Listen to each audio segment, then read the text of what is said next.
Alors je voudrais vous préciser, vous cadrer 2 ou 3 choses à propos de l'Inde. La première chose, c'est que je ne suis pas spécialiste de l'Inde au sens propre du terme, puisque je ne connais pas le sanskrit, et que j'ai quelques notions de hindi, le hindi n'étant qu'une des 24 langues officielles de l'Inde. Donc j'ai arrêté tout de suite, j'ai arrêté le hindi quand je me suis aperçu qu'en changeant d'État, il n'était pas bien vu de parler hindi, et d'ailleurs c'était une incitation politique qui n'était pas toujours bien reçue. Donc je connais l'Inde, mais je connais l'Inde en parlant anglais. Je l'ai connue en parlant anglais, ou je l'ai connue grâce à des amis indiens, ou je l'ai connue dans des villages chez des amis indiens. La première chose que j'ai apprise sur l'Inde, d'un indianiste qui s'appelle Pierre Amado, c'est que à toute question concernant l'Inde, il faut répondre en Inde, ça dépend. Donc rien n'est absolument vrai. Mais rien de rien, rien. Je vous donne 2 ou 3 exemples pour marquer ça. Par exemple, nous pensons spontanément que les brahmanes, c'est-à-dire la catégorie des prêtres, sont végétariens. Ben, pas du tout. Dans les Védas, les brahmanes mangent de la viande. On peut penser que le système des castes est extrêmement rigide. Eh bien, pas du tout. Au XVIIIe siècle, une caste tout entière s'est autopromue au-dessus, d'un seul coup. Hein. Les ascètes chastes, on peut penser qu'ils sont chastes, mais non, pas du tout. Ils ont le droit de copuler, à condition que ça soit dans un nuage. Qu'ils fassent ça, d'une part, et que d'autre part, ils rendent la virginité à la petite tout de suite après. Enfin, nous pensons que l'Inde tout entière est un système patriarcal. Eh bien, pas du tout. C'est en Inde et au Pakistan, dans le nord de l'Inde et du Pakistan, qu'il y a la plus importante tradition polyandre du monde. Donc, vous voyez, c'est pourquoi il faut être très, très prudent et très relatif. Le changement d'échelle doit être sans arrêt gardé à l'esprit. Ils sont 1,250 milliard à l'heure actuelle, et compte non tenu du recensement en cours. Il y a eu un recensement il y a 4 ou 5 ans qui est en cours de dépouillement. Vous pensez bien que le dépouillement d'un tel recensement va prendre du temps. Mais il y a quand même 1 milliard de hindous et 150 millions de musulmans. Donc c'est un pays où la minorité musulmane est persécutée. C'est une chose importante à savoir, parce qu'il y a pas, c'est vraiment l'inverse de beaucoup d'endroits dans le monde.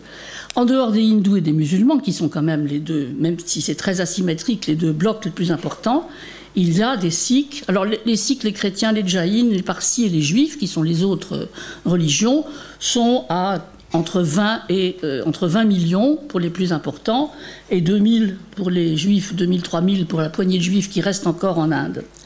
C'est une authentique démocratie, ce qui va nous compliquer la vie pour la conception du « nous ». Et ça rend encore plus sensible la question de l'ego comme ennemi public. Et c'est une parfaite démocratie. J'ai tourné un jour un jour de votation dans un district entièrement analphabète, qui était un district peuplé d'aborigènes, en grande majorité. Alors, d'abord, aucun problème, que les analphabètes votent ne pose aucun problème, puisque tous les partis ont un symbole. Le parti du Congrès, c'est une main, on peut même la poser sur une vache. Le parti qui est à l'heure actuelle au pouvoir, c'est un lotus. Il y a des partis qui ont une tasse de thé, une machine à coudre, une bicyclette. Bon, voilà, tous les partis ont il y a suffisamment de symboles pour que la votation soit parfaite. L'urne est gardée comme un coffre-fort. Et on a eu le plus grand mal à tourner l'ouverture des seaux de l'urne, et qui d'ailleurs est décorée comme un autel. Hein, elle est entourée de guirlandes et saluée, vénérée comme l'autel d'un dieu. Oui, il y a vraiment une sorte de divinisation de la démocratie. La circulation est interdite. Les partis politiques ont leur stand sur le long des routes, surveillés par les polices du coin. Et s'il y a le moindre problème, c'est l'armée qui intervient.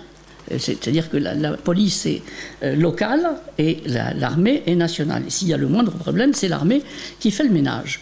Je n'ai pas vu quoi que ce soit qui me paraissait contraire à ce que nous connaissons de la démocratie. C'est mieux fichu que les primaires du PS, je crois. Hein, franchement, il n'y avait absolument aucun débordement d'aucune sorte, aucune file, pas de file d'attente, enfin vraiment très bien. C'est une fédération qui est pour l'instant de 28 États. Quand j'ai connu l'Inde, c'était 18 États. Donc on a fait du chemin. Vous voyez, quand quelque chose gêne, quand il y a un problème local, il y en a beaucoup. Il y a beaucoup de problèmes, soit séparatistes, soit maoïstes, à l'intérieur de l'Inde. Le gouvernement central peut, c'est ce qu'il fait, créer un État. Il a comme ça créé 4 ou 5 États aborigènes supplémentaires. Il y a donc, je vous ai dit le nombre de langues, il y avait 1500 dialectes, à moins qu'on en ait trouvé d'autres, et il y a, c'est un proverbe, 300 millions de dieux. Sûrement au moins 10 000 bons poids. Et il y a, ce qui est important à savoir, pour le contemporain, une France par an de nouveaux diplômés. Ce qui quand même donne une proportion. Enfin, le problème le plus important, qui est à la fois, qui va être le fil directeur, comme vous allez voir, le problème le plus important de l'Inde actuelle, qui est directement hérité de sa métaphysique, directement hérité de sa conception du nous et du je, et de l'ego, c'est qu'il y a 10% de femmes en moins, 10% de filles en moins en Inde. Il y en a autant en Chine, il y a 10% de filles en moins en Chine, mais je ne saurais pas parler de la Chine. Tandis que pour l'Inde, ben vous allez voir pourquoi ça se déduit, ça se démontre. Alors sur le plan technique, il faut savoir pourquoi il y a 10% de filles en moins. Avant, on pratiquait l'infanticide, on le pratique encore, hein, le filicide, si vous voulez, le petit filicide. Mais maintenant, c'est plus simple, on pratique l'avortement sélectif, même si les amniosynthèses sont sous contrôle, même si l'échographie est rigoureusement interdite. Hein, il a fallu interdire l'échographie. Eh bien, malgré cela, ça continue. La nouvelle petite bourgeoisie, qui doit être de l'ordre à 4 à 500 millions en 10 ans, c'est la nouvelle petite bourgeoisie qui pratique l'avortement sélectif, indéniablement. Et c'est ce que le précédent Premier ministre de l'Inde, qui s'appelait Manmohan Singh, appelait un féticide féminin. Ça, c'est le réel actuel. Hein. Et vous allez voir que des Védas à maintenant, eh bien, le fil n'a pas bougé. Un petit rappel des systèmes des castes, hein, avant de me lancer. Il y a donc les brahmanes, qui sont les purs, ceux qui sortent de la bouche du Créateur, qui sont les intellos, en gros. Il y a les guerriers, qui sont les gouvernants, qui sont les rois également. Il y a les commerçants. Il y a l'immense majorité des serviteurs, et il y a ceux qui ne sont pas dans l'humanité, les parias, qu'on appelait autrefois les untouchables en anglais, les intouchables en français, les Übermenschen, les sous-hommes en allemand, et dont toutes les femmes font partie, puisque toutes les femmes ont le statut de paria, ce qui déjà est une chose à bien poser. S'agissant de l'individu, et avant que je vous énonce mon plan, Sudhir Kakar aimait à dire, et il citait quelqu'un, mais je ne sais plus quel américain c'était, donc je le reprends de la bouche de Sudhir Kakar, mon brahmane préféré, que l'Occident était la région de l'individu, mais que l'Inde était la région du dividu. Ce qui est une façon de parler. Alors voilà comment je vais faire. Je vais d'abord parler du rapport entre la village et la forêt. Le village étant le temps du nous et la forêt étant la durée du je. Ensuite, je m'intéresserai au nous, au village, pour expliquer comment les castes ont évolué en ce moment et comment le mariage a évolué en ce moment. Je vais faire un aller-retour permanent entre la période antique et maintenant. Ensuite, je parlerai de la voie ascétique, c'est là que ça sera classé X, hein, et de la voie démocratique, ça n'est plus classé X. Et enfin, je terminerai par le Kari. Alors, commençons par le village et la forêt. J'emprunte cette distinction qui est extrêmement opérationnelle et utile à Charles Malamud dans Cuire le monde. Le village, il y a 2 zones dans l'univers depuis les Védas. Ça n'a pas beaucoup changé malgré les énormes mégapoles indiennes. Même à l'intérieur des mégapoles, cette division reste fonctionnelle. Donc il y a 2 zones qui ne tiennent pas compte des paysages, ni de l'urbanisme, c'est pour ça que ça peut fonctionner dans une grande ville. Et forêt, ce qui n'est pas village, et c'est ce qui ne fait pas société. Donc ça peut être le désert, la jungle, les sommets neigeux, les collines, les grottes, le toit d'un immeuble. N'importe quoi qui donne un petit isolement, pas un grand isolement. Et village, la société, là où ça fait collectif, là où ça fait société. À la lisière entre les deux, à l'époque où on faisait d'énormes sacrifices animaux, à l'époque des Védas, où se pratiquaient d'immenses sacrifices animaux, dans des aires de sacrifice dont Malamud m'a dit qu'elle faisait 2 fois un terrain de football, puisqu'on a reconstitué récemment au Kerala un sacrifice védique, sans les immolations humaines quand même, ni les immolations animales. À cette époque-là, au milieu, à la lisière entre le village et la forêt, donc on sait qu'on passe du village à la forêt, est le poteau sacrificiel. Il est taillé dans un arbre, il est planté sur le bord du village, il mesure la taille d'un homme, pas d'une femme. Le prêtre qui sacrifie est toujours un homme, il est à la fois le sacrifiant et le sacrifié, et on sacrifie sur cette gigantesque aire de sacrifice les animaux villageois, mais pas les animaux sauvages. On les fait venir et on les renvoie dans la forêt. On comprend tout de suite que la forêt est un espace absolument préservé, tandis que le village est un endroit, comment est-ce qu'on pourrait dire, pas tout à fait dictatorial, mais quasi dictatorial, en tout cas sans dérogation possible aux règles. L'homme est donc un animal villageois particulier. On immole des hommes au même titre qu'on immole des boucs, des taureaux et des béliers. C'est la même chose, on immole les grands animaux mâles. Et c'est le seul des animaux villageois qui est nu. Et voilà comment on arrive au corps des vaches et aux vaches sacrées. Il m'a fallu longtemps pour comprendre ça. Parce que le pelage de l'homme, le pelage qui était un vrai pelage, un pelage avec des poils soyeux, le pelage maintenant enveloppe le corps des vaches. Donc l'homme est resté nu. Et c'est pour ça que les vaches sont sacrées, c'est parce que la peau des vaches a d'abord été la peau de l'homme, et que c'est ce pelage-là qui les rend extrêmement vénérables. Et puis les vaches sont sacrées parce qu'elles produisent du sperme chaud, c'est-à-dire du lait. C'est comme ça qu'on appelle le lait, dans les Védas, et puis ailleurs, même dans les villages en ce moment, c'est comme ça qu'on appelle le lait.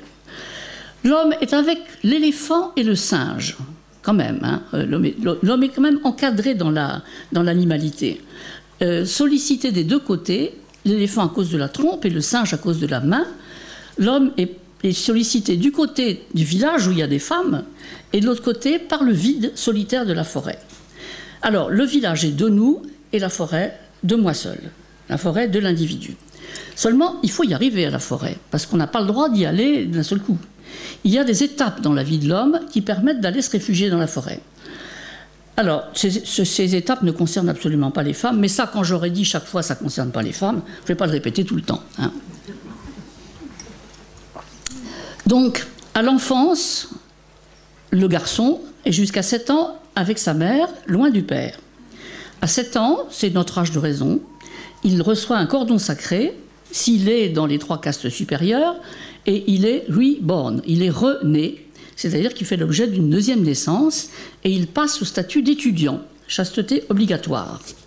Ensuite, il devient maître de maison, c'est-à-dire qu'il est marié et qu'il fait son travail de procréateur et de force de travail dans le village. Et enfin, quand il a vu les fils de ses fils, c'est même pas la peine que je dise les filles, non, quand il a vu les fils de ses fils, alors le maître de maison a le droit de se retirer dans la forêt et de devenir ce qu'on appelle un renonçant. Chaque fois je mets les termes en français, je ne l'emploierai pas, en tout cas pas trop de termes en sanskrit, parce que c'est quand même, quelquefois c'est insupportable. Alors, les étapes du renoncement, c'est un peu comme une prise de voile, c'est un peu comme la prise de voile chez nous. Le renonçant fait don de tous ses biens et renonce à ses droits de propriété. J'oublie de dire quand même que les vieilles dames peuvent devenir renonçantes. Une fois ménopausées, ça va de soi. Mais là, une fois ménopausée, on est dans le non-sexe. Enfin, on est dans le on s'en fout. Alors, le renonçant fait don de tous ses biens et renonce à ses droits de propriété. Il éteint son feu sacrificiel. Il célèbre sa propre cérémonie funéraire. C'est quand même très proche. Il n'y a pas de noces. Enfin, il y a la cérémonie funéraire à la place. Il est mort au village et il va en forêt. Conséquence, s'il décide de retourner dans son village et de sortir dans la forêt, il y sera traité en paria, c'est-à-dire en rien du tout. Il ne sera pas incinéré à sa mort. Ça, c'est très très important. Est incinéré celui qui n'a pas fait le travail d'ascèse du tout. Celui qui a fait le travail d'ascèse et donc qui est dans la forêt, il est déjà mort. Donc on ne va pas le brûler, puisqu'il est déjà mort. Il a fait sa propre cérémonie funèbre. Donc on l'enterre debout ou en position de lotus. Mais alors ça dépend. Voilà, premier, ça dépend. Je me souviens, j'étais en Inde depuis quelques semaines, lorsque mon compagnon ambassadeur et moi, on a été à une ville qui s'appelait alors Madras et qui maintenant s'appelle Chennai. Le chief ministère de l'État du Tamil Nadu venait de mourir, c'était au Tamil Nadu, Chennai est la capitale du Tamil Nadu. C'était un grand acteur qui avait joué les dieux toute sa vie avant de faire de la politique. Il avait joué les dieux et les héros mythiques, il avait joué Krishna, il avait joué Shiva, tout ce que vous voulez. Bon. Du coup, il n'a pas été brûlé, il a été enterré debout, comme un grand saint, parce qu'il avait joué ses rôles. Donc vous voyez comme la frontière est poreuse entre ci et ça.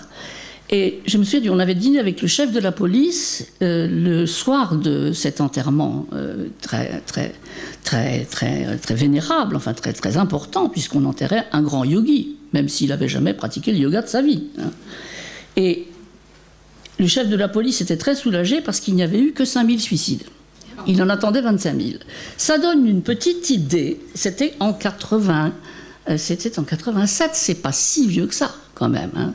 Et je vais vous citer des faits beaucoup plus récents.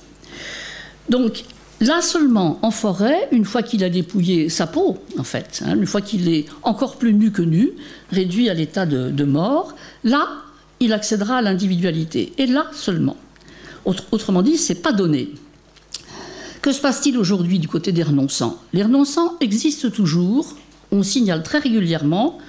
D'abord, il y a beaucoup de malades mentaux qui deviennent renonçants, ça c'est tout à fait normal, il y a même beaucoup de malades mentaux français, j'insiste sur le français, parce que ce n'est pas les autres nationalités européennes, ce sont surtout des Français. Je vous conseille l'excellent livre de Régis Hérault qui s'appelle « Les fous de l'Inde ». Et moi, dans la charge que j'avais quand j'étais en Inde, je veillais au rapatriement sanitaire des Français atteints de bouffées délirantes. Il y en avait quand même 2 par mois. Hein, donc c'est un phénomène français qui arrivait de la Grâce, mettons, hein, et puis qui plongeait dans l'Inde, et puis qui devenait renonçant schlouss, comme ça, pouf, et ça faisait des aliénés. Au moins, quand ils prenaient le temps, de suivre les étapes, ça faisait des malades mentaux français intégrés dans les ashrams indiens, et c'était parfait. C'est un excellent moyen thérapeutique, à condition de prendre le temps de l'initiation. Sinon, tout pète. Alors, donc, il y a toujours les Français, ça continue. Ce dispositif n'est pas annulé. Et il y a régulièrement des cadres supérieurs qui, arrivés à la cinquantaine, deviennent renonçants. Ça peut être un trajet de Silicon Valley. Je serais amené à parler beaucoup de Silicon Valley, puisque les ingénieurs indiens informaticiens de Silicon Valley ont importé en Inde quelques règles nouvelles concernant le mariage, je vous en parlerai, le goût du vin rouge, californien, hein, pas le nôtre, un certain nombre de modifications, et ça, le retour aux traditions les plus védiques possibles, c'est-à-dire le retour au renoncement, parce que la vie moderne et la vie américaine les a trop éloignés de leur pays natal, et l'attachement à la mère patrie en Inde est très important. La double nationalité n'existe pas. Elle est interdite. Hein, c'est également très important à savoir, ça. Les villages, il y a toujours 600 000 villages, il y a toujours autant de villages. Un petit village comprend 10 000 Indiens. 10 000 Indiens, je n'ai pas dit 10 000 hindous, hein, j'ai dit 10 000 Indiens. Donc la Grâce, c'est un lieu dit, hein, de ce point de vue-là. Enfin, Rajiv Gandhi, quand il était Premier ministre, ça fait longtemps, parce qu'il est devenu Premier ministre après l'assassinat de sa mère Indira Gandhi, donc ça c'était en 84, et il a été assassiné lui-même en 96. Entre-temps, il avait ressuscité les conseils de village, c'est-à-dire que le premier germe de la démocratie, à l'époque védique, ce sont les panchayats. C'est le conseil de village, qui est composé de 5 personnes, panch voulant dire 5. Et la réforme de Rajiv Gandhi qui a réinstitutionnalisé les panchayats incluait des femmes. Du coup, dans les villages indiens, et plus particulièrement dans les villages les plus proches de New Delhi, la capitale, on a vu émerger ce qui s'appelle des Kap Panchayats, qui eux sont clandestins. Ça, c'est le conseil des anciens, sans femmes, qui est absolument meurtrier. C'est-à-dire que lorsque une jeune fille ou un jeune homme ne respecte pas la règle des castes, c'est l'assassinat immédiat décidé par le Kap Panchayat. Personne n'arrive à venir à bout de ces vieux. C'est vieux, pas c'est vieille, hein. C'est vieux parce que ils se sont insinués dans le tissu. Je les ai vus, par exemple, patronner, ainsi que, enfin, j'ai vu aussi les élus étaient là, enfin, les élus du peuple étaient là, patronner un mariage entre un gaillard de 20 ans et une petite fille de 5 ans. Oui, alors que c'est strictement interdit par la loi. Totalement interdit, hein, c'est illégal, n'empêche. Le Kap Panchayat fait donner patronnet, donc ça c'est fait. Alors comment est-ce que... Donc, enfin, dernière chose, oui, qui est très frappante, je ne sais pas comment c'était à l'époque des Védas, mais encore maintenant, dans un village, il y a naturellement un quartier des brahmanes, et il y a un quartier des parias, il y a un quartier par caste en gros.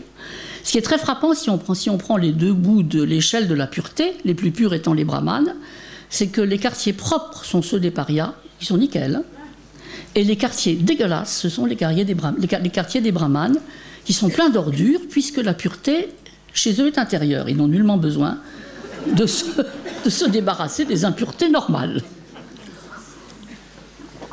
Le nouveau Premier ministre de l'Inde, qui s'appelle Narendra Modi, dont je vous parlerai tout à l'heure, vient de s'engager, c'était dans son programme électoral, vient de s'engager à apurer l'eau du Gange, qui est de très loin le fleuve le plus dégueulasse du monde, puisqu'il est pur métaphysiquement. Donc il est absolument dangereux à tout point de vue. Il contient toutes sortes de gemmes coliformes. Il est épouvantablement dangereux.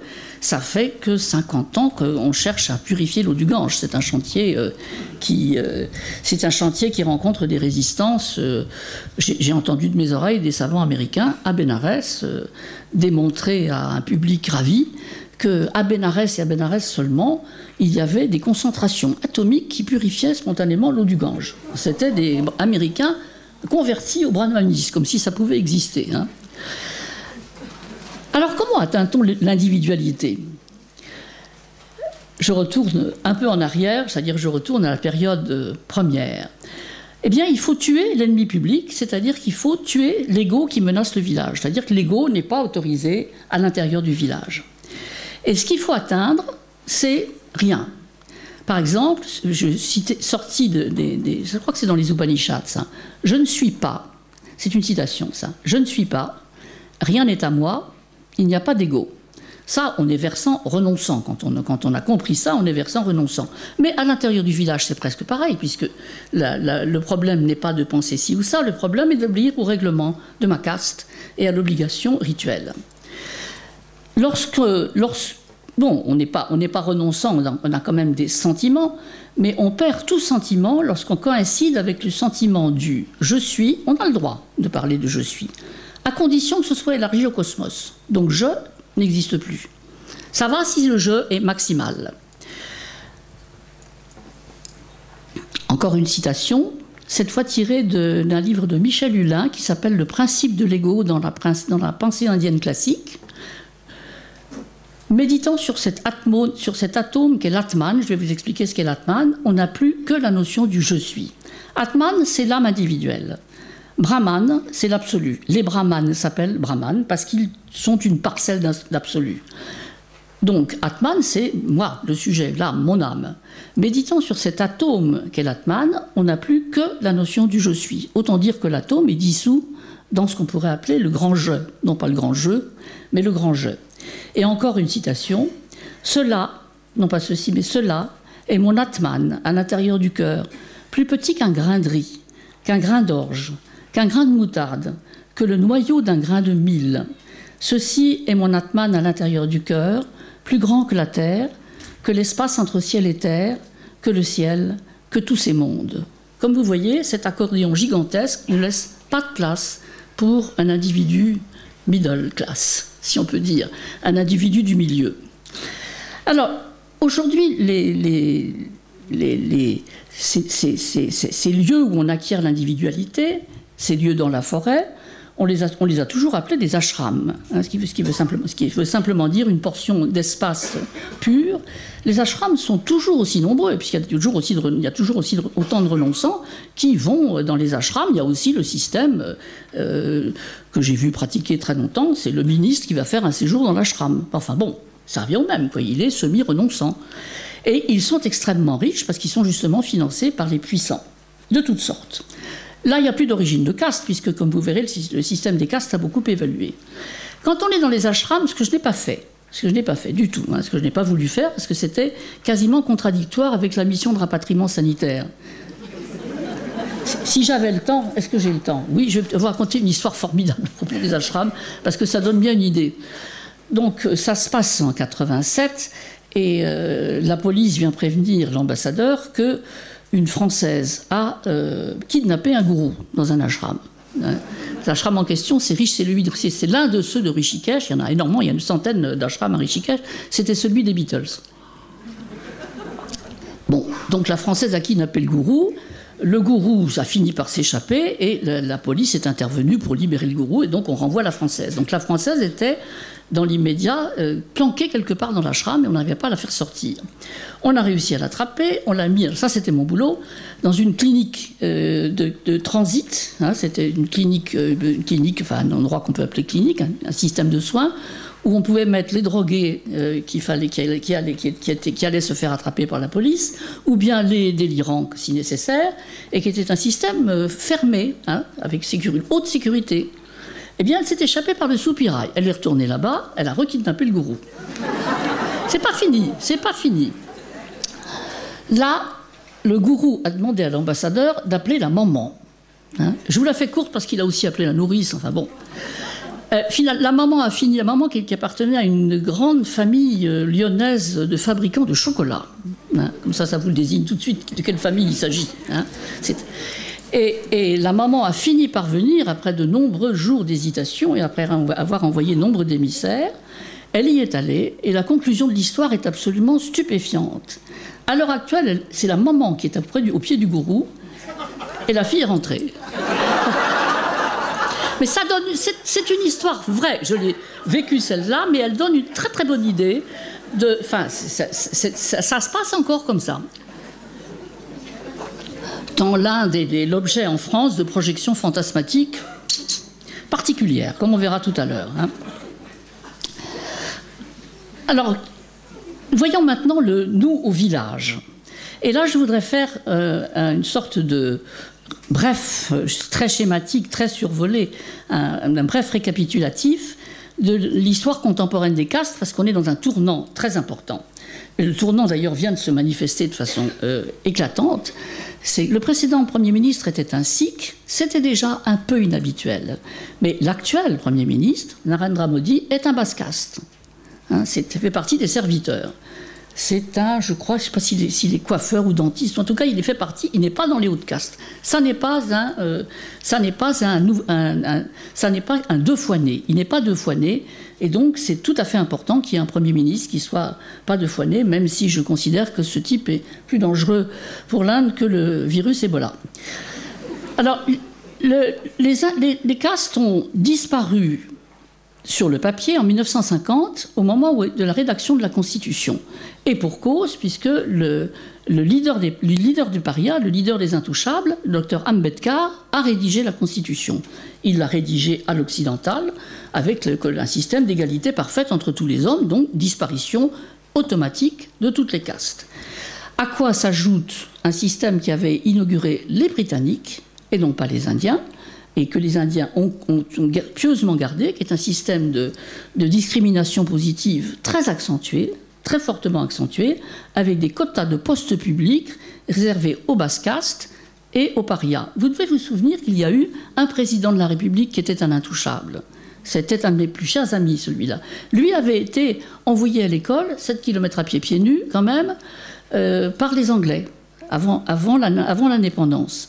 Puis, il avait été promu dans la série des quotas, il avait été promis presque tout de suite ambassadeur, je crois, en Chine, puis en Russie, en Union soviétique, enfin, etc. Et il était devenu président de la République. J'ai aussi vu comment son équipage indien le traitait en voyage officiel. C'est pas pareil, hein. C'était un intouchable sous surveillance, je peux vous dire. Hein. Et ça se sentait terriblement. Alors, c'est resté comme ça, avec des primes au mariage intercaste, et une sorte de disparition douce du système des castes, pas dans les villages, hein, mais quand même, ça venait. Lorsqu'en 1988, je vivais en Inde à ce moment-là, s'est réunie une commission qui devait réviser les quotas pour les augmenter. Donc les quotas de postes publics réservés aux basses castes et aux parias ont été augmentés. Il y a eu, en 8 jours, 120 étudiants brahmanes qui se sont immolés par le feu. Le plus jeune avait 12 ans. Ça a été un événement absolument considérable. Et pour couronner le tout, en augmentant les quotas, les membres de la commission, je ne sais pas s'ils ont mesuré ce qu'ils ont fait, ils ont inventé de demander des certificats de caste. Hein, et c'est reparti. C'est une chose inouïe. C'est reparti en 1988, parce que pour bénéficier des quotas, il ne fallait pas avant. Il ne fallait pas de certificat de caste. Hein. On se débrouillait avec le nom propre, avec le métier. Bon.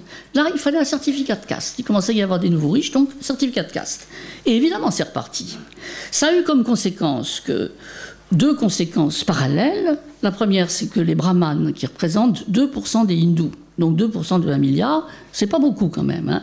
Mais ils ont créé ce fameux nouveau parti qui vient d'arriver au pouvoir, ce parti ultranationaliste, qui vient d'arriver au pouvoir, et ils l'ont fait en s'alliant avec les parias, qu'on n'appelle plus d'ailleurs parias, mais qu'on appelle basse-caste et parias mélangés, les Dalits, et que Gandhi appelait les Harijan, les enfants de Dieu.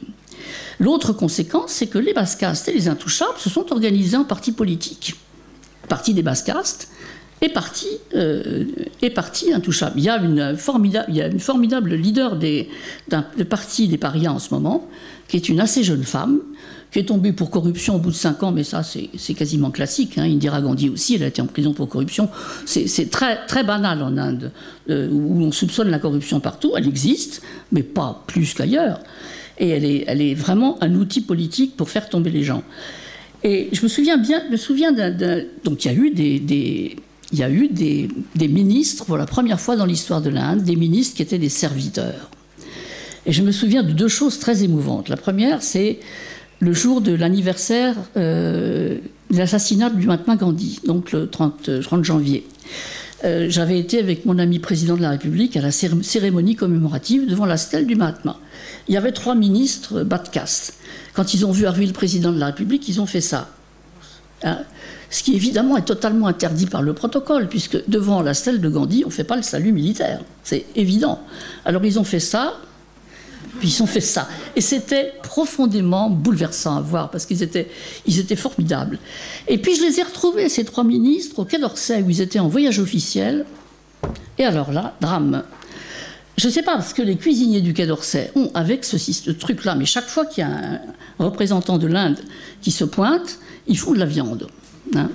J'ai même vu servir à une brahmane de mes amis, ça c'était rue de Valois, au ministère de la Culture, on a apporté devant une brahmane qui avait quand même ses 60 ans bien tassés, et qui était brahmane de chez brahmane, une tête de veau.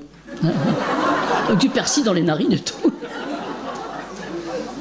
Et ça continuait. Donc il y avait 3 ministres qui, étant serviteurs, avaient évidemment à cœur d'être végétariens. Hein, être végétarien, c'est comme porter un costume croisé. Donc ils étaient végétariens, ils auraient mangé de la viande, pas pour un empire, puisqu'ils étaient en train de se sortir de leur état de serviteur. Eh bien, il a fallu que je cours aux cuisines, que je persuade les cuisiniers du Quai d'Orsay de bien vouloir, au moins pour les ministres, faire quelque chose de mangeable. Ça a été vraiment très très compliqué. Ça continue, ça n'est pas fini, hein, loin de là. Le protocole du Quai d'Orsay continue à faire ce jeu-là. Je n'ai jamais compris pourquoi. Ah ben, on n'a pas été prévenu, tu parles. Alors, voilà pour les castes qui donc vont basculer. Christophe Jaffrelot, qui est un excellent spécialiste, un vrai spécialiste de la politique indienne, a très très bien démontré que la révolution indienne, ça allait être que les basses castes et les parias vont prendre le pouvoir, et sont en train de prendre le pouvoir.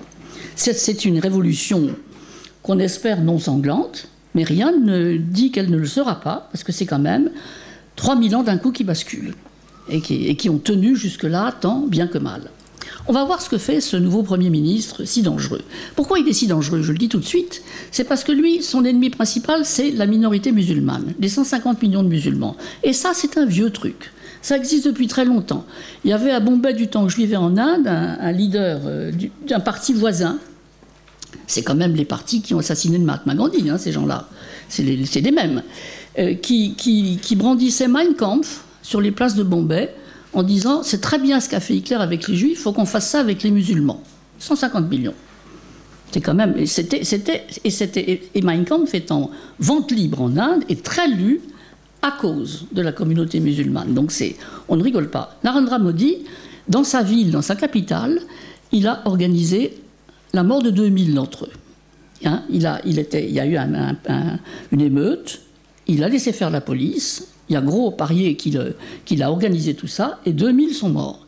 Moi, j'ai eu très nombreux témoins de cette histoire qui s'est passée quand même en 2004, c'est pas vieux. Hein, 2004, ça fait juste 10 ans. Et le même homme vient d'accéder au poste de Premier ministre. Voilà pourquoi je suis si inquiète pour le sort de ce pays que j'aime tant. Voyons maintenant l'évolution, ça c'est pour les castes, un éclairage pour les castes, qui est une forme de nous, pas définie. Il y a un nous patriotique indien, qui date de l'indépendance, qui a été renforcé par le fait que Indira Gandhi a fait dresser à Bénarès un temple, le temple de Mother India, en anglais s'il vous plaît, l'anglais étant une des langues officielles de l'Inde. C'est une déesse qui s'appelle Mother India, elle ne s'appelle pas Inde, hein. Elle peut s'appeler aussi Bharat, mais enfin, elle s'appelle surtout Mother India pour que tous les Indiens de tous les États de l'Inde puissent venir y prier. Et la déesse est une immense carte géographique de l'Inde. Donc voilà, ça c'est une sorte, vous avez dû la voir j'imagine, hein, c'est ça. Donc ça c'est une sorte d'esquisse d'un nous patriotique qui est très important. Le nous de caste, il est dans l'inconscient le plus profond possible, comme nous le verrons tout à l'heure, et c'est dans le renoncement à ce nous collectif qu'on verra tout à l'heure dans la voie ascétique tous les exercices scandaleux auxquels les Indiens ont pu se livrer pour accéder à la dissolution de l'ego. Alors les mariages sont toujours arrangés par la famille, un peu moins, ils sont plus 99%, ils sont 89% maintenant. L'épouse n'a toujours pas le droit d'appeler l'époux par son nom. Même mes meilleures amies indiennes, hein, elles n'appellent pas leur mari par leur prénom plutôt, ni de le regarder dans les yeux, théoriquement. Théoriquement, ça existe encore plus ou moins, mais la tradition était que l'époux découvre le visage de l'épouse sous le voile pendant le mariage. Gros progrès, grande modernité, et ça alors, ça m'est arrivé très souvent d'entendre des amis indiens me dire « Mais nous, on est modernes, on fait des mariages d'amour ». Je dis « Oui, et ils se sont rencontrés quand ? Ah, il y a 3 jours, et 3 jours avant le mariage quand même, c'est un mariage d'amour ». Voilà.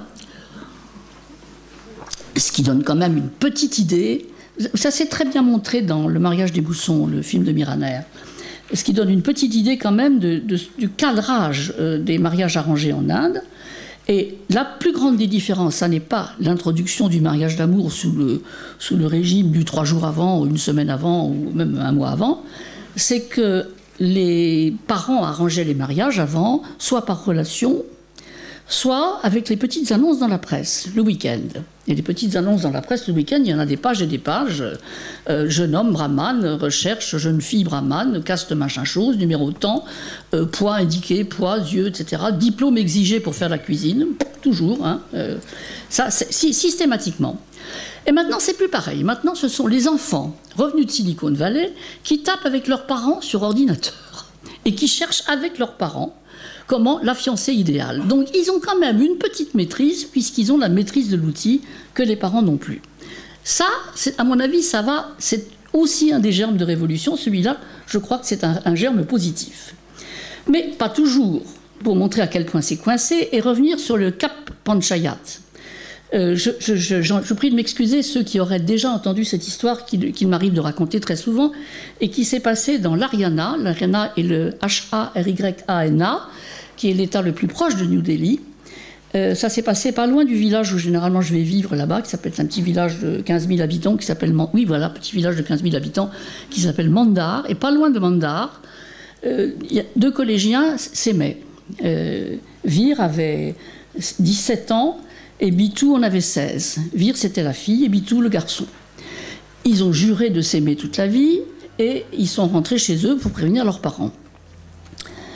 Vir est rentrée dire à ses parents qu'elle était fiancée, hurlement du père et de la mère, hurlement du père et de la famille, hein. Ni une ni deux, la petite s'arrose d'essence, met le feu et meurt.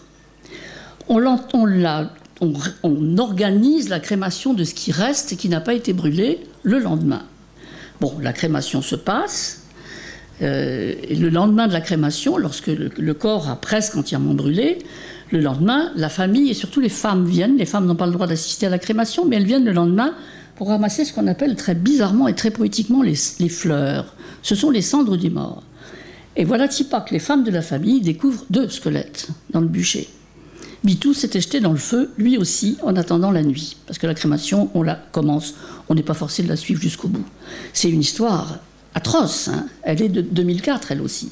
Et ça dit bien quand même que le germe que nous avons connu, nous, au XIIIe siècle, qui est le germe de l'amour fou, hein, de l'amour-passion, ils commencent tout juste petitement à s'implanter dans les familles, et les quatre Panchayats étaient derrière, évidemment, l'interdiction même d'idées de fiançailles. À la rigueur, la même situation dans une famille française, il y aurait des hurlements, mais il n'y aurait pas de menaces. Là, il y a eu suffisamment de menaces pour que la fille se suicide immédiatement. Il faut dire aussi que la réincarnation aide beaucoup, mais enfin, la réincarnation, c'est un peu comme dans Roméo et Juliette, on est sûr de se retrouver dans l'au-delà. L'autre chose qui change profondément le mariage est le statut des veuves, qui, comme en Inde, comme partout ailleurs, ont une durée de vie plus longue que les hommes. C'est que la durée de vie étant allongée pour tous les Indiens, sans exception, ils sont en train de faire connaissance avec la maladie d'Alzheimer. C'est très troublant, ça. J'ai connu une Inde où la maladie d'Alzheimer n'existait pas, parce qu'on ne mourrait pas après 60 ans. Hein. Enfin, on ne mourrait pas avant... Enfin, après 60 ans, tout le monde était mort, 65 à la rigueur. Et puis voilà, ça commence à arriver. Et il y a des vieux malades d'Alzheimer qu'on retrouve quelquefois dans les fossés, ça peut arriver. Hein. Il y en a qui sont gardés, la plupart sont gardés dans les maisons, mais c'est absolument dramatique, ça fait des drames sans fin. Et ça, ce phénomène-là, c'est également comme le germe de l'amour-passion. Je pense que c'est quelque chose qui va très profondément changer l'Inde. On arrive maintenant au chapitre X. La voie ascétique. La voie ascétique, vous vous en doutez, elle concerne non pas le tantrisme, puisque le tantrisme est une expression inventée par l'Occident, mais les tantras, ce qui est la même chose, hein, mais sauf que le tantrisme n'existe pas. Il y a un corps de texte qui s'appelle les tantras, et les tantras, ce sont des codes de méthode. Par exemple, le Kama Sutra, c'est un code d'action. Hein, ça fait partie de ça. Je ne vais pas vous parler du tout du Kama Sutra, mais je vais vous parler de l'accouplement rituel, qui est la meilleure manière de se débarrasser de l'ego. Et alors, là, on va voir, parce que c'est ce que disent beaucoup les Indiens. Les Indiens disent, mais vous nous traitez de misogyne, mais pas du tout. On a un dieu bisexuel, Shiva, c'est vrai, il est bisexuel. On a le couple Shiva et la Shakti, qui est la force d'énergie féminine. Tout ça est bel et bien vrai. Il y a une bisexualité en Inde. Il y a des eunuques qui font partie des eunuques travestis, des travelots châtrés, mais qui font partie de la vie, qui ne sont pas du tout persécutés. Enfin...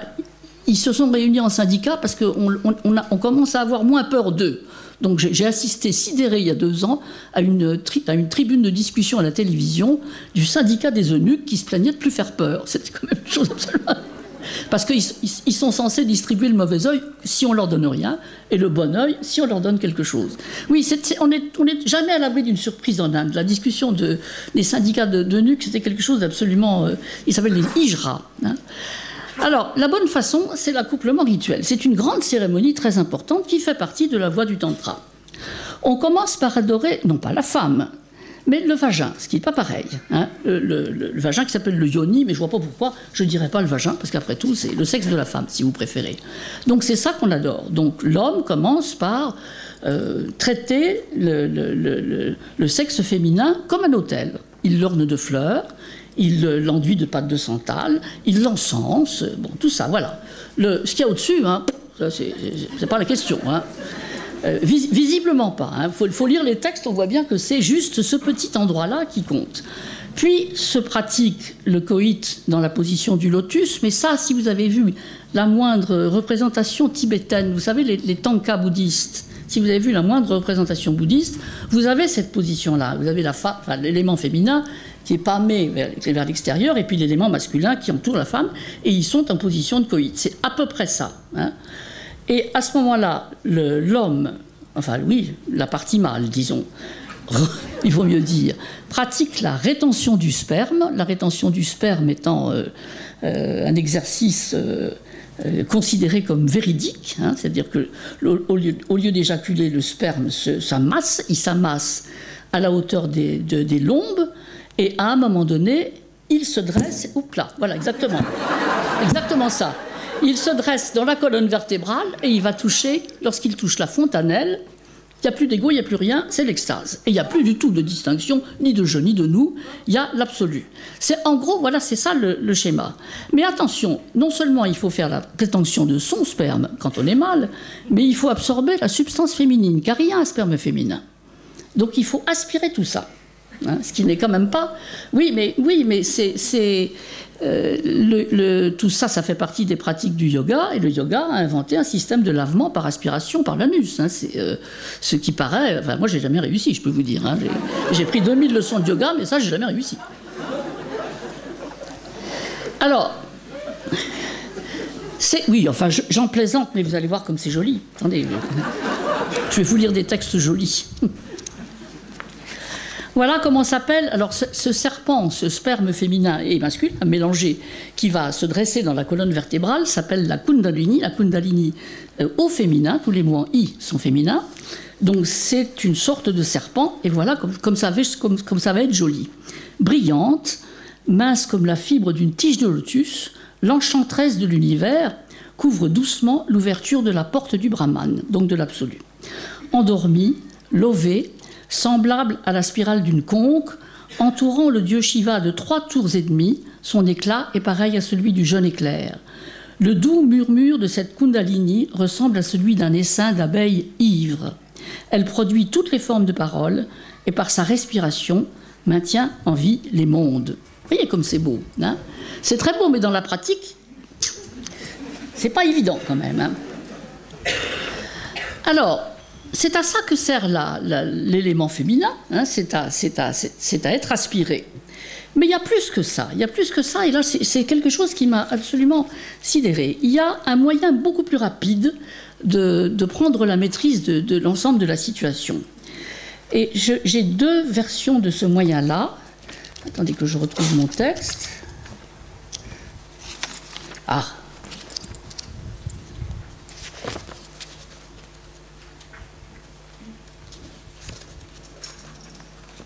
Bon, ça fait rien, j'en ai qu'un, mais ça reviendra au même. Alors, voilà, c'est le même texte différemment traduit, donc ça n'a pas une énorme importance. Alors écoutez bien, il faut être attentif. Hein. À la fin de l'union sexuelle, il y a un son qui se présente sous la forme de résonance spontanée jaillit involontairement de la gorge de la bien-aimée. Hein. C'est là le son impérissable et distinct qui ne requiert ni méditation pour se produire. Si l'on y fixe la pensée, on deviendra soudain maître de l'univers. Alors, dans l'autre traduction que je vais quand même essayer de recevoir, il y a l'écriture de il y a la transcription en français de ce son impérissable qui s'écrit H-A-H-A. N'essayez pas, ça ne marche pas. Donc, si l'on comprend bien cette histoire, c'est quand on fixe la pensée sur le râle de l'orgasme féminin, hein, c'est quand il y a le son féminin de l'orgasme qui sort, que l'homme peut s'approprier la maîtrise de l'univers, s'il vous plaît. Hein, c'est quand même pas n'importe quoi. Alors, soit c'est on y fixe la pensée, soit c'est on attache ses yeux aux yeux de la bien-aimée. Et c'est encore un système d'aspiration. Hein. Donc la femme est bel et bien le moyen d'arriver à l'absolu. Point. Elle n'a pas accès. Elle n'a pas accès le moins du monde. Alors, prenons par exemple Ramakrishna. Je pense que je vais dépasser un petit peu quand même. Hein. Prenons ce qui est arrivé à Ramakrishna, qui est un très grand saint du Bengale, un très grand ascète du Bengale, qui vivait à la fin du XIXe siècle, qui était un cas très particulier de brahman paysan, illettré ou analphabète. Il est difficile de faire la distinction. Analphabète, ça voudrait dire qu'il n'a pas été à l'école, ce qui paraît bizarre pour un brahmane. Illettré voudrait dire qu'il était, par exemple, ou dyslexique ou autiste, ce qui peut tout à fait arriver. Il est tombé en extase à 6 ans, il est devenu fou, c'est-à-dire déclaré fou par les augures de village et par les sorciers de village, car il y a aussi des sorciers dans les villages, et il a essayé pour se guérir. Ça, c'était assez malin. Il a tout de suite compris qu'il ne guérirait que par les voies extatiques. Il a essayé toutes les divinités. Donc, il a commencé par vouloir s'identifier au dieu singe, Hanuman. Pour ça, il s'est accroché une queue de singe au derrière. Ensuite, il a voulu s'identifier à la maîtresse de Krishna, Radha. Krishna a 11 000 maîtresses, mais il y en a une qu'il a préférée, qui est la femme mariée. Et donc, Ramakrishna s'est habillé en Radha, il s'est habillé en femme, pendant plusieurs années. Et puis il a essayé la voie de l'accouplement rituel, celle que je viens de vous décrire là. Il a fait ça avec une maîtresse yogini assez calée, qui n'accédait pas à l'absolu, mais qui prêtait volontiers son corps à l'autre pour qu'il y accède. Et qu'est-ce qui s'est passé ? Ce type, qui était vraiment un homosexuel refoulé absolument total, s'est blotti, il n'a pas pu, hein, il s'est blotti dans le sein de la femme et il s'est endormi tout net. Hein, ce qui est quand même une façon de... Donc ça ne marchait pas, rien ne marchait. Et ça n'a marché qu'avec la déesse que tous les Bengalis appellent mère, et qui n'est pas... qui est la plus repoussante de toutes les déesses de l'Inde, c'est Kali. C'est-à-dire cette charmante déesse qui a des cheveux hérissés parce qu'elle est en transe, donc les cheveux dressés sur la tête, un collier de tête coupée, une jupe de bras coupés. Elle tient des têtes décapitées et elle est armée de... Bon, et elle tire une langue démesurée. Ça, la langue démesurée, c'est la langue... c'est ce que font les yogis. Les yogis, ça non plus, je ne l'ai pas fait, se coupent le frein de la langue avec une herbe tranchante. Vous savez, ces herbes qui coupent les doigts, là. Donc on se coupe tous les jours un petit peu le frein de la langue, de façon à pouvoir s'envoyer en l'air et en extase finale en s'étouffant. On avale la langue et on est mort. Autre façon plus rapide d'accéder à l'extase. Hein. Il y a 1000 moyens, hein, il y a 1000 moyens. Il y a le moyen sophistiqué et lent qui consiste à choper le râle de l'orgasme de la partenaire, et puis il y a ce moyen-là qui est plus rapide. Mais il faut quand même arriver à délivrer la langue avant. Bref, une fois accroché à la déesse Kali, qu'il appelait sa mère chérie, Ramakrishna a posé un principe. Tout le mal vient des femmes et de l'or. Donc voilà, il a vécu entouré de très jeunes disciples. Rien n'existait de choquant, on ne veut pas dire du tout, ni que ce soit... Il n'y a rien d'absolument choquant, parce que comme Gandhi, il était éperdument chaste. Mais les penchants se dévoilaient quand même, puisque si une femme l'effleurait par mégarde, il y avait beaucoup de domestiques hommes, mais il arrivait quand même qu'il y avait des domestiques femmes. Si une le frôlait, eh bien Ramakrishna avait une cloque à l'endroit où la femme l'avait effleuré, ce qui quand même est une manière très claire de signifier la répulsion. Hein. On ne peut pas mieux faire, c'est au sens physique la répulsion.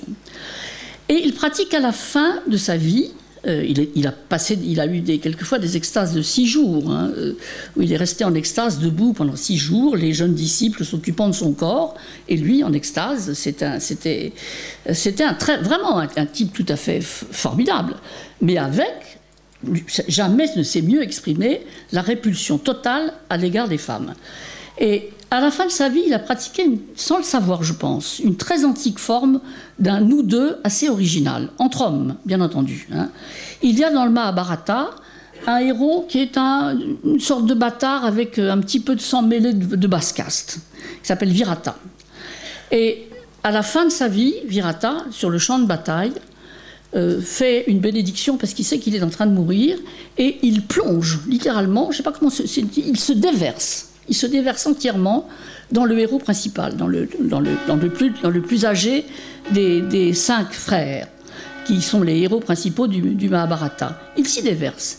Eh bien, Ramakrishna a dit qu'il allait faire la même chose avec son disciple préféré qui s'appelait Vivekananda. Et il l'a fait. C'est-à-dire qu'à un moment donné, il a plongé ses yeux très profonds dans les yeux de l'autre, et Vivekananda a dit « j'ai senti qu'il se plongeait dans moi ». Il y a là quelque chose de fantasmatique qui est très, très puissant, hein, qui est c'est même pas... oui, c'est une sorte de nous deux quand même, ou de 2 en 1, très particulier, très rare, mais qui fait partie des mythologies de l'extase. Je préfère appeler ça mythologie quand même.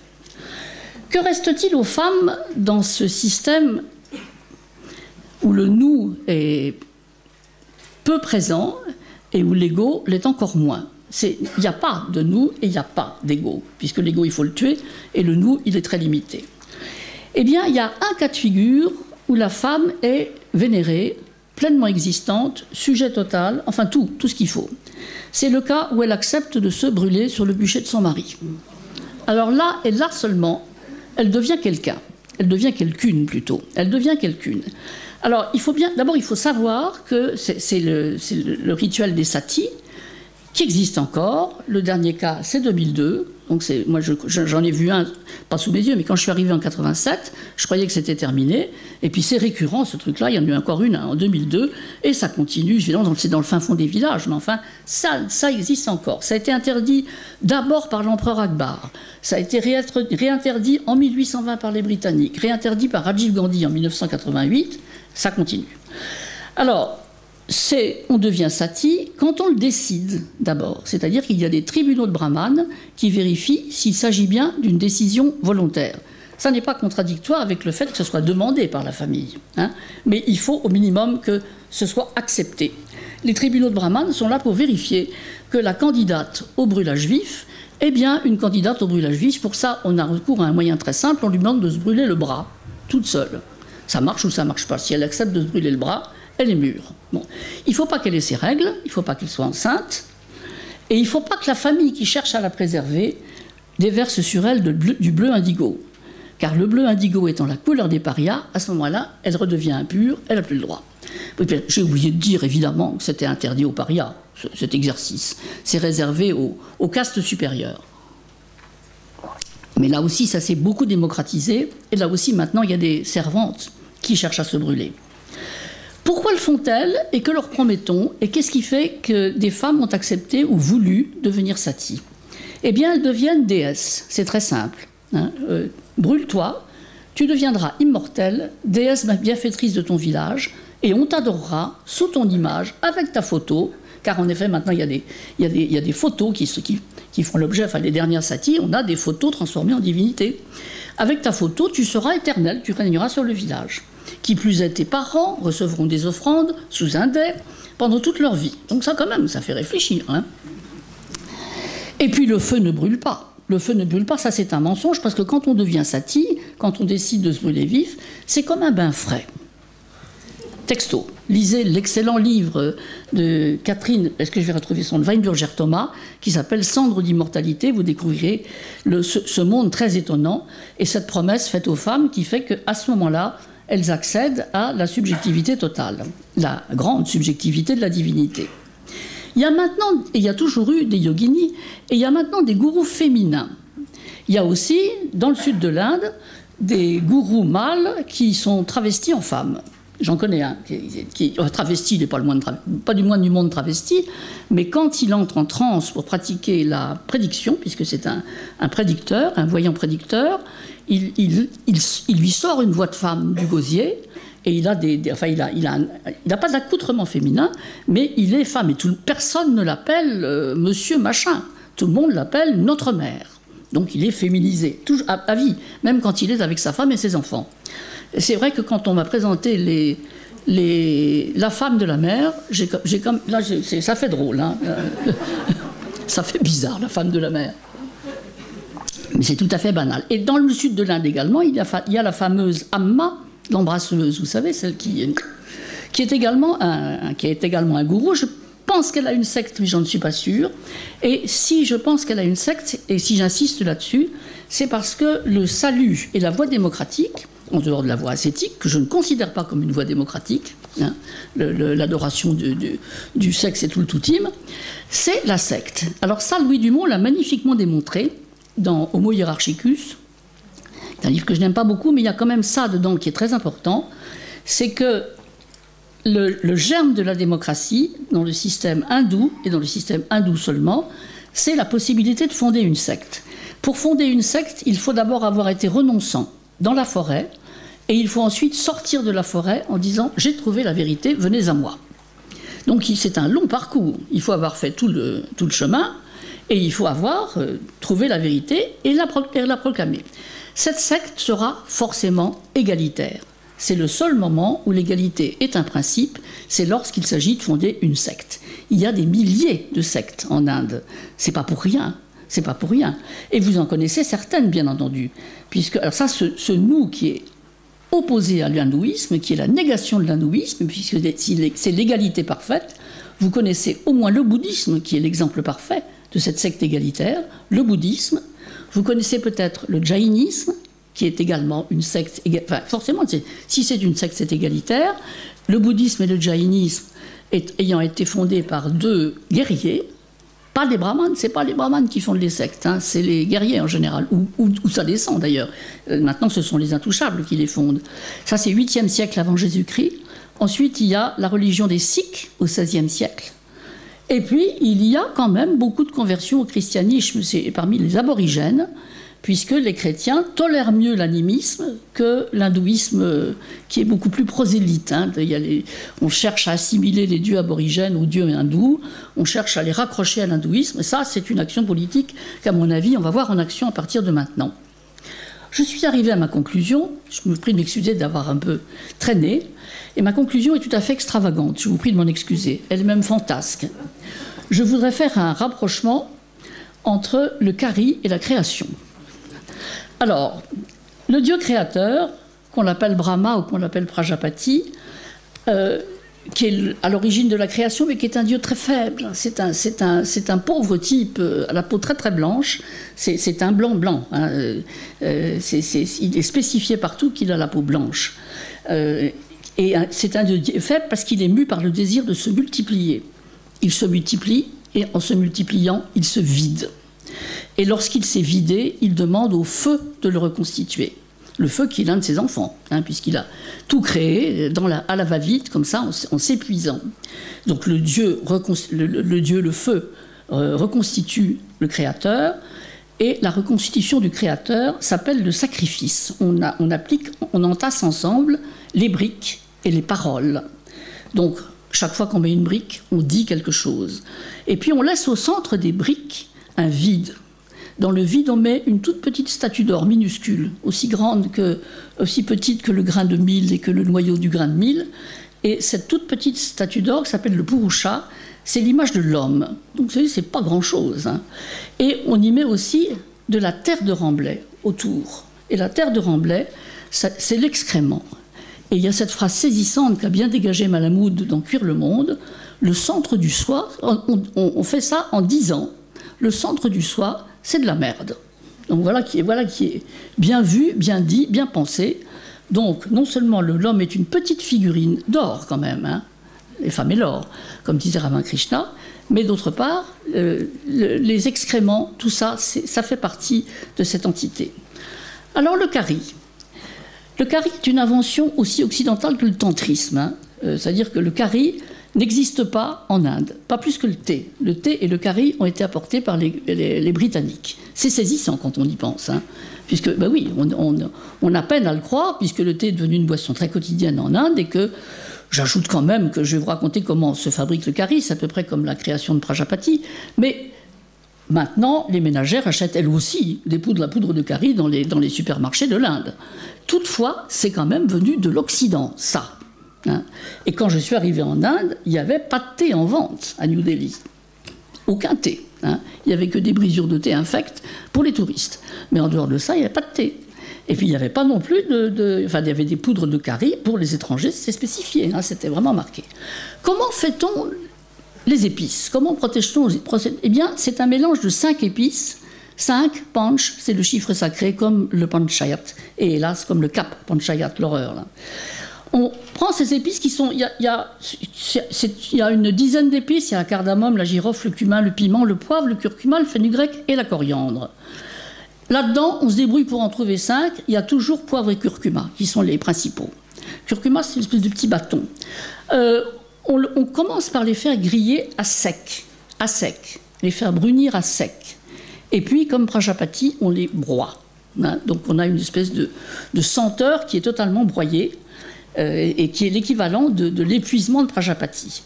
Et on reconstitue la poudre en question à la toute dernière minute. On ne le met qu'à la toute dernière minute, juste avant de servir. C'est une chose qui est tout à fait précise dans les textes qui parlent de la fabrication de la nourriture. Enfin, dernier détail, on mange toujours de la main droite, qui est la main du mâle, qui est la main avec laquelle on mange et avec laquelle on peut se laver la figure, mais jamais avec la main gauche, qui est, comme dirait Rabelais, torcheculative, et donc qui est la main de la femme. Voilà pourquoi j'avais besoin de vous parler des 10% de femmes qui manquent en Inde au début. C'est parce que la femme est torcheculative. Je vous remercie.